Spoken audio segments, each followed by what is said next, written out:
Hello दोस्तों। बहुत बहुत स्वागत है नए वीडियो में। भारती एयरटेल शेयर के बारे में बात करेंगे। क्वार्टर फोर के नतीजे आए हैं, तो दोस्तों नतीजों के बाद क्या किया जाए भारती एयरटेल के शेयर में, यही चीज पर हम डिस्कस करेंगे। दोस्तों एक चैलेंजर स्टॉक रहा है रिलायंस जियो के आने के बाद, यही है जिसने सरवाइव किया है दोस्तों।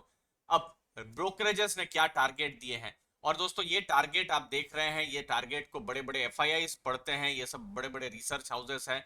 जैसे यूबीएस उन्होंने 655 का टारगेट दिया है, सीएलएसए 730 का है, और सिटी 685 का है। मतलब अभी का जो स्टॉक प्राइस है 540 के आसपास, तो एक अच्छा खासा 20% का यहाँ पर अपसाइड दिख रहा है। और अभी मैनेजमेंट कमेंट्री भी आनी बाकी है, तो उसके बाद और नए टारगेट्स भी एक्सपेक्ट किए जा सकते हैं दोस्तों।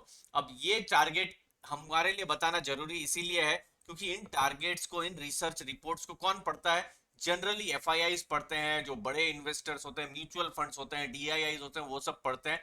बिजनेस को और ज्यादा समझते हैं ये सब एनालिस्ट रिपोर्ट, इसीलिए ज्यादा इंपॉर्टेंट होती है।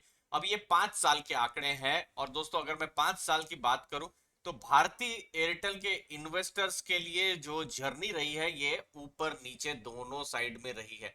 तो इसीलिए वैसे ओवरऑल अगर आप ट्रेंड देखेंगे तो ऊपर की तरफ ही है।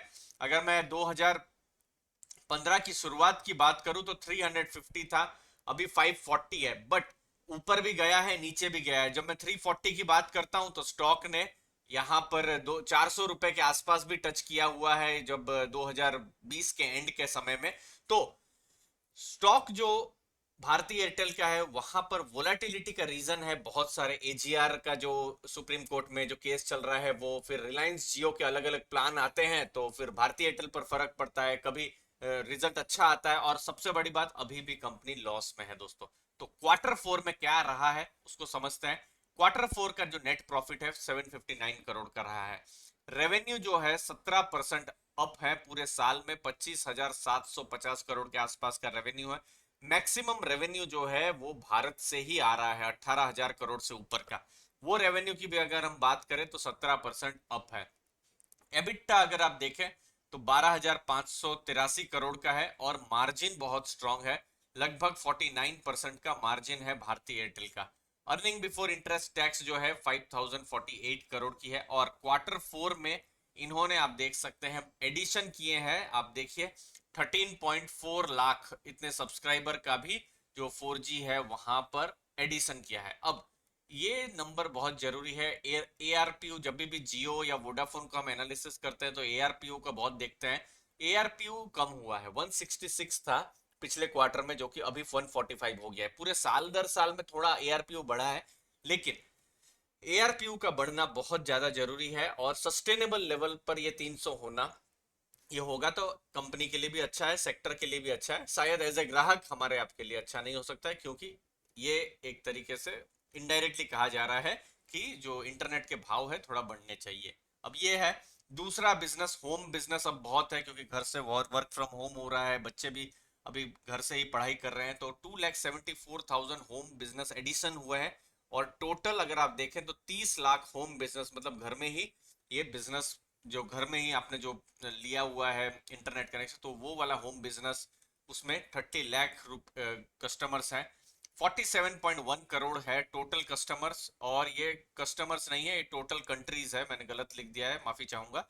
ये 16 कंट्रीज में 47 करोड़ कस्टमर है। मैक्सिमम कस्टमर जो है लगभग 34 करोड़ से 35 करोड़ के आसपास, वो भारत में ही है। मैक्सिमम बिजनेस भारत से ही आता है, लेकिन कंपनी अभी भी लॉस में है। इसीलिए एक कंफर्टेबल होकर आप अगर यहाँ स्टॉक ले तो नहीं रह सकते हैं। अगर आप लो रिस्क इन्वेस्टर हैं तो फिर तो और स्टडी करनी चाहिए, लेकिन टर्न अराउंड स्टोरी अगर आप खोज रहे हैं कोई स्टॉक की, तो भारतीय एयरटेल उसके लिए एक सही कैंडिडेट बन सकता है। अब ये जरूरी है रिलायंस जियो और भारतीय एयरटेल को समझना। ये मिलियंस में डेटा है। अब ये देखिए, जैसे दिसंबर के महीने में 41 लाख इतने भारतीय एयरटेल ने कस्टमर जोड़े थे। और आप यहां देखिए कि सिर्फ 5 लाख यहां पर रिलायंस जियो ने जोड़े। फिर भारतीय एयरटेल ने 59 लाख जोड़े। फिर यहां पर रिलायंस जियो ने सिर्फ 20 लाख जोड़े। वोडाफोन के साथ कंपैरिजन ही नहीं है, क्योंकि वो मार्केट लूज कर रहा है। तो भारतीय एयरटेल, लेकिन अभी क्या है, अभी 38 लाख जोड़े, बट रिलायंस जियो ने और ज्यादा जोड़े हैं। मतलब क्या हो रहा है कि रिलायंस जियो फिर से चैलेंज कर रहा है। भारतीय एयरटेल ने फाइट किया था, अच्छा किया था, लेकिन रिलायंस जियो फिर से एग्रेसिव हुआ है और हम देख पा रहे हैं पिछले 2 महीनों में, फरवरी मार्च में डबल हो गया है उनका सब्सक्राइबर का एडिशन। तो यहाँ पर कंपटीशन चलता रहेगा, लेकिन बात वही है कि दोनों ही ब्लीड कर रहे हैं। थोड़ा सा भाव बढ़े तभी यहाँ पर नेक्स्ट लेवल का अगर आप री रेटिंग है तो देख सकते हैं। मुझे उम्मीद है ये जो मेरी बिजनेस को समझाने की कोशिश थी, Q4 के रिजल्ट को समझाने की कोशिश थी, आपको डिटेल में समझ में आया होगा। कोई भी डाउट हो तो कमेंट सेक्शन में पूछेगा। आपके समय के लिए दोस्तों बहुत बहुत धन्यवाद। थैंक यू वेरी मच दोस्तों।